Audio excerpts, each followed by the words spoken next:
Hey, how's it going, everybody? Welcome back to the channel. And so we got the Galaxy A53 and the iPhone 11 Pro Max, with the Galaxy A53 being a mid-range device released by Samsung in 2022. And, it's a mid-ranger, so I just wanted to see how would it stack against an older flagship of the likes of the iPhone 11 Pro Max. So with these two, we're just definitely going to see what my thoughts were using them both. And with the Galaxy A53, it is a mid-ranger. When you pick it up, you definitely know it's a mid-range device versus holding the iPhone 11 Pro Max in hand. You definitely know that the iPhone 11 Pro Max was a yesteryear flagship. Both are on their most current versions of software. So you have Android 14 on the Galaxy A53. You have iOS 17 on the iPhone 11 Pro Max. Now, when you're swiping through things and going through the displays, you can definitely see a difference with the iPhone being a little bit more fluid than the Galaxy A53. And that's only because the Galaxy A53 tends to be a little bit choppy from time to time.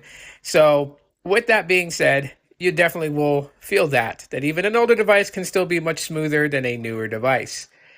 Now, other things to just kind of take note here between the two is the build quality of them. Obviously, plastic on the A53, metal build, and glass on the iPhone 11 Pro Max.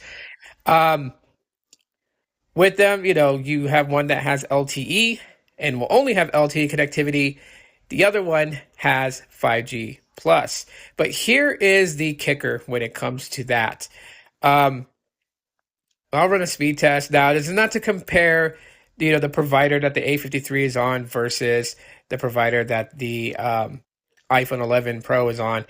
This is just simply just to show you guys. So the Galaxy A53, with the type of modem that it has and the Exynos 1280, as you can see here, it is connected to N77. I'll pull up Cell Mapper so you guys can see.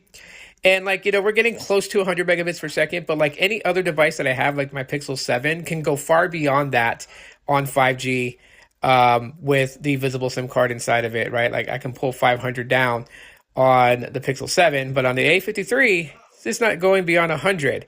And when you look at the iPhone 11 Pro Max, which is on Metro by T-Mobile, and this LTE connectivity on band 66, and it's doing pretty decent for an LTE device. So this is just some of the things that you will have to look at when comparing both these devices, and just really taking a little newer mid-ranger versus an older flagship. The iPhone 11 Pro Max is still able to keep up. So here on Cell Mapper, you guys can see that the different bands that I'm connected to. The very first one showing you band N77 connection. You see it kind of going in and out. And obviously, that's going to be the modem of the device that's, on the cause for that. So we'll look into the service for the iPhone 11 Pro Max. And you guys can see band 66 on the iPhone and then N77 on the Galaxy A53. So with, just me using both these devices side by side, I mean, you guys are already starting to kind of get the idea here what's happening, right? Even though the Galaxy A53 is a newer device with the latest software version on Android with One UI, yeah, there's going to be some issues. The cameras is other things that people like to really kind of look at and focus on, right? How well does the cameras do? And so what I'm going to do is take a picture of my Gengar, and Gengar is going to model for me today. And we're going to snap a photo, and we got this photo pretty much cleaned from the regular camera sensor. I didn't do ultra wide or any of that. I'll save that comparison for my photography channel. But then we'll pop a photo with the iPhone 11 Pro Max, and I'll flip it around so you guys can see how the selfie cam, looks.